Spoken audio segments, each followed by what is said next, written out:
asalaamaaleykum mbokk yeeg xarit yi di seetaan ITV di déglu iRadio dal leen jàmm file tey ñu am mbégte di dalal Sadikh Niass moom mooy secrétaire général lu rencontre africaine pour la défense des droits de l'homme RADDHO tey ñu war a waxtaanee mbirum Casamance xam ngeen ne depuis 3 jours armée bi mu ngi pilonné ay base MFDC après nag fekk MFDC jàppoon ay militaire u armée bi cet otage ginnaaw bu ñu leen libéré boobu la mbir mi xewee alors Sadikh Niass maa ngi lay nuyu. maa ngi lay fay Antoine. waaw depuis 3 jours comme ni ma ko waxee am na ay yëngu-yëngu ca Casamance yéen waa RADDHO xam na mbir mi yitteel na leen parce que RADDHO def na foofu ay médiation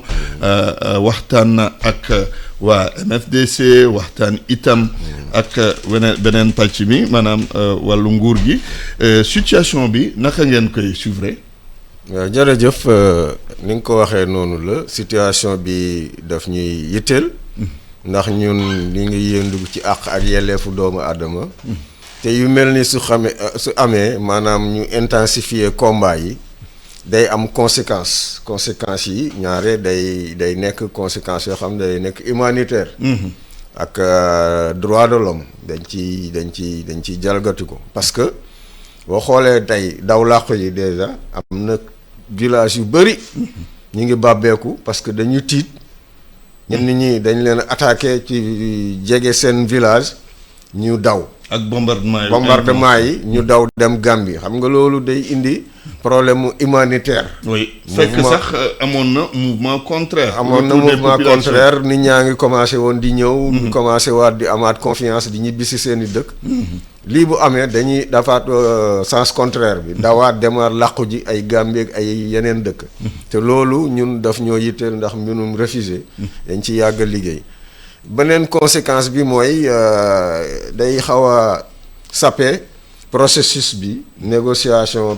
bu ñu doon def entre MFDC ak nguur gi maanaam surtout camp Salif Sadio négociation yi dina tax a suuf ndax bu ñuy bombardé moom alors négociation yi day xaw a gëll góose mu am tamit situation yoo xam ne nii nombre de morts yeeg yooyu parce que toujours guerre yi moom day am ay effets collatéraux ñi nga xam ne seen yoon nekku si mun nañ see faatu wala ñu loru si wante loolu yëpp ni nga ko waxee bettuñu ndax liñ daan ngeen xaar bi lay situation surtout bu attaque bu mujj bi amee ba ñu jàpp ay soldats Sénégal juróom-ñaar rey ci ñeent ñu gis tamit Salif Sadio di organiser genre conférence de presse mel ni daal ku nekk ci sam réew. mel ni kuy exposer ku yore wala ay trophée de guerre. dama noon bon lii bu amul riposte dina ma doon jaaxal. donc riposte bi moom ñëpp a ngi ko doon xaar man damaa ngi ko doon xaar. ñu ngi ko doon xaar. ndax sécuriser aussi territoire bi ba nga xam ne. du am foo xam ne nii dañu naan fii sénégalais waru fa mun a dugg wala armée waru fa mun a dugg. waaw lu normal la. wante warul tamit rëq processus de paix bi. am na ci solo. mais dégg naa sax Sant'Egidio ne nañu arrêté bombardement yi. faratal waxtaan bi. Sant'Egidio dafa nekk ab facilitateur. ci crise Casamance. maanaam ci waxtaan bi yow da ngay wax ni waa Sant'Egidio wala beneen discours ngay tenir. ñun discours boobu rek lañ mën a tenir ndax booy nekkee facilitateur lu mel ni su amee da nga naan nañu def cessez-le-feu. ñu def cessez-le-feu ñu arrêté. xeex bi continuer waxtaan bi ndax xeex boo gis guerre boo gis tamit ci waxtaan rek lay mujjee. ci lu wóor wante dafa am tamit loo xam ne xam nañu ko. même bu ñu ko waxul mooy que négociation yi aussi dafa tributaire ci rapport de force yi. waaw bu ñu demee ba nga xam ne rapport de force yi dafa xaw a. ku mën sa morom. il faut comme ni ñuy wax. comme ni ñuy wax ci xale yi dañ koy wax bàyyi leen ñu ñemale ba ci kanam ñu door a àtte. waaw bu ñu demee ba nga xam ne àtte bi nag dina xaw a amal arrangé ñaari camp yëpp. ci lay àtte bi di gën a neex waaye bu kenn ki jekkoo rek. ba wane ne man fii maa ko moom day xaw a jafe àtte. wante ñun li ñuy wax mooy ñu arrêté ñu continuer waxtaan ndax waxtaan bi moom dinañ ko continuer ala kulli alin quel que soit le cas mënuñu ko arrêté fii. ndax bu ñu paree ci bombardement yooyu yëpp dinañ toogaat waxtaan. waaye boo gisee problème Casamance même Synthèse ba ñu commencé di intervenir ak léegi mi ngi bëgg a yàgg. waaw juróom-benni at wala lu ko ëpp. ëpp na ko sax. li ñu gis mooy amul ci tellement ay communication wala mu am transparence ci li ñuy def ndax mi ngi avancé wala avancé wul. wante xeex boo xam ne mi ngi bëgg a durer 40 ans day am yeneen yu si rax. te yi si rax mooy li ñuy wax économie de guerre dafa am bu yàggee di yàgg day am yeneen kuréel yuy judd sax loo xam ne ñoom. li taxoon jóg xeex bi sax lu taxatu leen jóg ñoom ñi ngi wut lu ñu am. ci drogue ñi ngi wut lu ñu am ci trafic de bois. waaw parce que koppar yi ci juddoo. koppar yu bëree bëri ay milliards. moo nekk foofu enjeu. mais ci Casamance loolu tax na sax ba ñenn ñi jàpp ne en vérité conflit bi sax boo xoolee looloo koy gën a sax dundal mais pas plus la question de l'indépendance de la Casamance est-ce que d'accord nga. loolu moom d'accord naa si ndax conflit bi comme nu ma ko waxee bu demee ba nga xam ne am na mouvement yu bëri yu juddu. ci taq ci biir. oui trafic de bois bi comme ni nga ko waxee indépendance sax taxuleen dañ koy mboboo nii rek. waaw waaye ñoom ñi ngi ci trafic. dem nañ sax ba di ci soupçonner réew yi dend ak ñun. ndax gis nañu bois bi. bant bi nga xam ne ñu ngi koy jëlee Casamance fañ koy jaayee ji ay indien ne fa ay entreprise installé man dem naa ba foofu ci réew boobu. gis ay entreprise yi nga xam ne bois boobu la ñuy jël di ko transformer. bois bu jógee Casamance. bu jógee Casamance. doomu Casamance duñ ci profito. duñ ci profito ba ñeneen ak ay indien ak ay xawma lan ñoo ciy profito. ak trafic yi nga xam ne ñoo fa nekk dès que nag dañuy am benn zone boo xam ne dañ koy jël. tere ko sax population bi sax duñ fa jege. ñoom rek ñoo fay nekk di exploiter. boo gisee yu ci bëri am foofu attaques yooyu ñuy dafa mel dañuy dàq nit ñi ba nga xam ne ñoom rek ñoo fay nekk def seen trafic yooyu nag. day tax juboo du gaaw a am. ndax du ñu bëgg nit ñi waxtaan bu am doole bu am sérieux bu engagé wu pour ñu jàmm dellu si ndax ñoom bu jàmm si dellu see rek. seen économie day daal di taxaw. loolu day yéexal. déggoo bu am ci diggante parti yi nga xam ne ñooy négocier. am na ay bombardement tax itam ay population jóge seen village di déplacé wu dem ci yeneen gox maanaam yeneen réew yi nga xamante ne c'est des pays voisins au Sénégal mais jàppoo ne li armée bi di def nii en même temps c'est pour permettre population yooyu itam ñu mun a dund à l'aise retourner seeni gox contrairement ak ñuy wax armée bi dafa war a arrêter bombardement yi. waaw moom laa wax léegi dafa am ñaari ni ñu koy waxee ñaari pàcc yoo xam ne. dañoo mel ni lu waroo. wante loo xam ne nii la aussi mun nañu ne jaadu na ndax. bu amee insécurité ci benn dëkk. mu am comme nu ma ko waxee territoire boo xam ne nii dafa dem ba nga xam ne. kenn mënatu ko contrôler am nañu droit aussi armée sécuriser ko dégager yi nga xam ne mooy yi nga xam ne économie yooyu may wax trafic yeeg yenn bande armée yooyu yëpp ba nga xam ne dina am sécurité te loolu nag dafa am coût ni ñuy wax ko bëgg a am omelette di nga toj nen wante warul tere aussi ñuy continuer di waxtaan ndax boo ko xoolee mën nañ di def guerre à côté sécurisation waxtaan à côté waxtaan bi di continuer ndax xoolal guerru Ukraine malgré li ñuy bombarder Ukraine yëpp mais seen plénipotentiaires yi ñu ngi gisee di waxtaan waaw loolu waxtaan moom warul ñàkk mais aussi dëkk dañ ko war a def ba nga xam ne du am benn poté boo xam ne ni dañu naan fii diw moo fi am wala moo fi aag wala yooyu moom c'est normal armée dindi ko af na conséquences yoo xam ne dañ ko war a minimiser mooy nit ñi di daw di toxu di déplacé wu nit ñu war a def lu mu gën a gaaw ba nit ñi dellu si seen zone si seen ay dëkk aussi commencer seen économie ndax nawet a ngi bëgg a ñëw. ay baykat lañ bu ñu demee ci nekk ay réfugiés. situation réfugié moom man dama see liggéey dama yéenewuma ko kenn. ndax lu métti la. yoo xam ne yow da ngay daw bàyyi la nga am yëpp say njaboot yëpp nga bàyyi la. recommencer à zéro sinon ci beneen dëkk boo xam ne du sa réew dafa métti loolu dañ ci war a gaaw a génne ay pexe. ba nga xam ne dinañ leen protéger en Gambie mais nañu gaaw ñu ñibbisi. ñu defaraatal leen seen i dëkk ñu dëkk fa. mais waxtaan bi na continuer ak ñi nga xam ne. ñoom ñooy négocier dëgg ma. vrai. waaye ñi nga xam ne nag dañu nekk ci économie de guerre bi. duñ bëgg affaire bi gaaw a jeex loolu aussi dañ leen war a xàmmee bu baax. ñu ràññee ko ba nga xam ne liggéey bi. ñu teg leen ci yoon mais alors yow noo gisee gestion processus de paix en Casamance parce que 40 ans ba léegi ñu ngi guerre c'est l'un des plus vieux conflits au monde. c'est l'un des. waaw conflit yi gën a yàgg ci àdduna.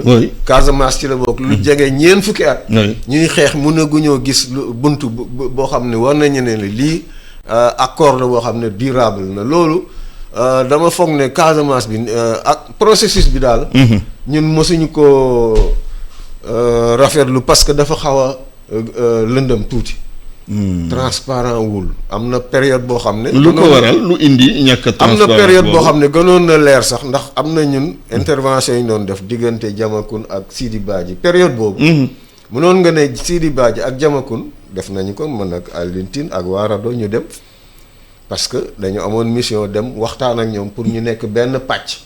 waxtaan ndax booba commencé nañ di xaaj boobu ñaari cas rek la woon. ñu dem ba am nañ accord boobu.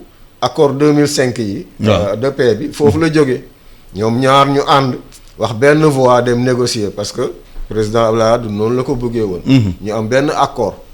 mais après ça ñuy am ay monsieur Casamance ñu gàddu ay maletu xaalis bi moo yàq processus bi pour man. moo ko vicié ndax malet nga dem Casamance jox ñii xaalis ñee mer. ñu mujj def ay pàcc voilà saboté ñu joxul nga daal di mer saboté bële mu nekk na ay pàcc yu bëri léegi nag pàcc yi dañoo bëri ba nga xam ne te boo aile politique bu njëkk ba amoon na aile politique aile militaire booy waxtaan da ngay waxtaan ak aile politique ñi nga xam ne vraiment politique xam ñoom ci la ñuy kii wokk la ñoom aile militaire bi tam déggal aile politique loolu amatul surtout kan mooy aile politique MFDC presque feeñatuñ fenn. mais am nañu ne sax rek ngay gis. mouvement bi dafa perdre vitesse. waaw dafa tas ñenn ñi. parce que déjà le fait que mu bëri ay pàcc bokk na li ko néew doole. am na ñu jàpp ne itam pendant tout ce temps accalmie bi mouvement mu ngi doon itam di renforcer wu en armement. waaw loolu moom am na dëgg la parce que boo gisee. bu ñu leen am na période accalmie yoo xam ne ni mouvement bi da siy profité di renforcer wu en armement di renforcer wu en militantisme ak yooyu ba nga xam ne dina am ñoo xam ne dinañu affaire bi dina leen attirer ñu mun ci bokk parce que dem nañ ba mu nekk genre voilà ay révolution ay nationalisme tax ba nga xam ne am na ay doomu Casamance yoo xam ne dañuy dem engagé wu mais loolu période la mais période bi nga xam ne nag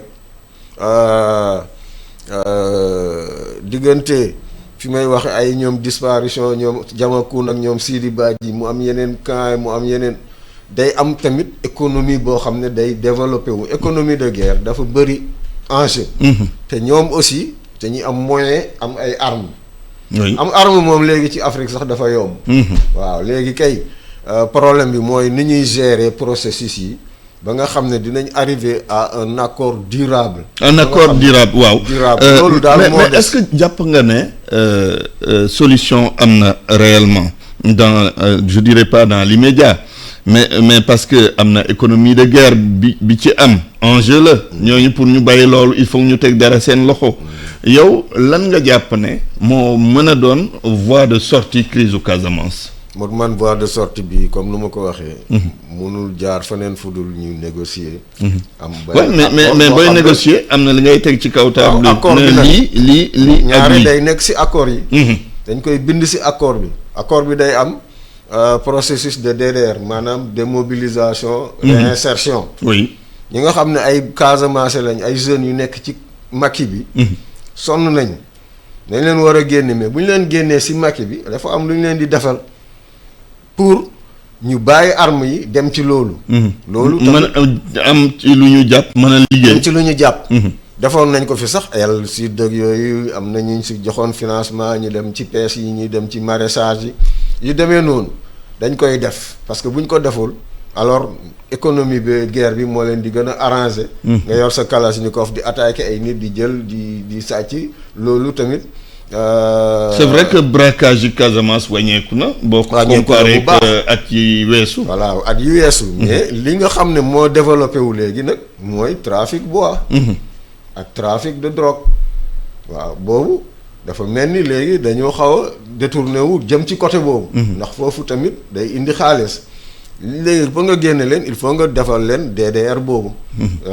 démobilisation réinsertion ak désarmement. ñu joxe seen ay armes. mais yaa ngi wax trafic de drogue yaa ngi wax trafic de bois mu ngi romb suñu frontière di dugg ci beneen réew da nga jàpp ne que suñu frontières yi elles ne sont pas assez sécurisées wala boog xaw ma nan laa koy qualifier. elles sont poreuses pour frontières yi. parce que xam nañ fan la gars yi di jaar war nañ mën a protéger loolu xanaa kay. xam nañu ko bon mais aussi am na ñoo xam ne sax ñi ngi wax complicité yi réew yeneen yi parce que tamit. ay milliards de dollars la. yoo xam ne politiquement mun na avantager beneen réew.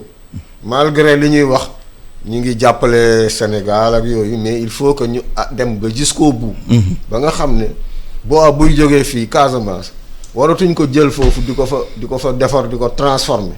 war na mun a am ñu piste ko alors ba nga xam ne dinañ xam ne lii bois Casamance la lii du bois Casamance amoon nañu jooytu boobu ci temps wu Yaya Jammeh mais dafa mel ni même temps yi Gambie moo tax may wax.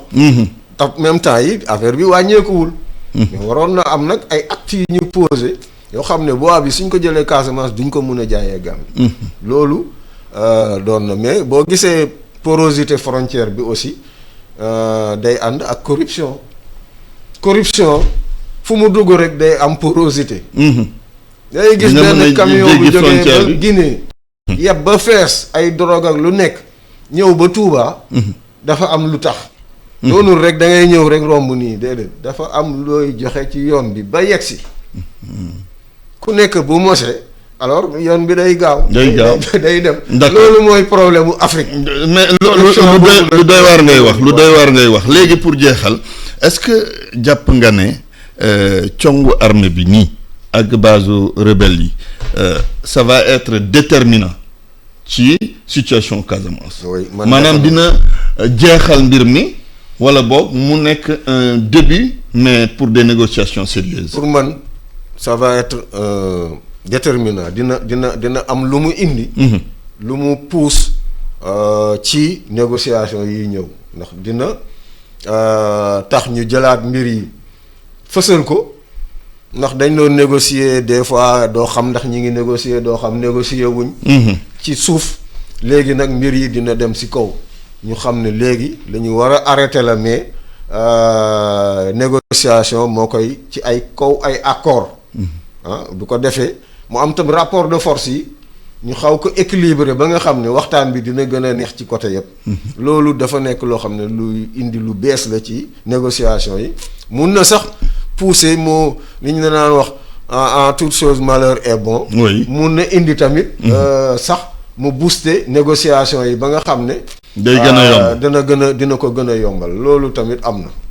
waaw jërëjëf Sadikh Niass suñu temps bi jeex na ma fàttali ne rek yow yaay secrétaire général rencontre africaine pour la défense des droits de l'homme RADDHO dafa dugaloon loxoom bu baax a baax ci mbirum Casamance def na ci ay médiation mbirum Casamance itam dafa impliqué wàllu droit de l'homme parce que ak bombardement yi gis ngeen population yu bëri ñu ngi jógee seen dëkk di daw fu ñu làqoo mu nekkoon nag ganu matinal bi fii ci ITV ak iRadio maa ngi leen di gërëm di leen sant jërë ngeen jëf.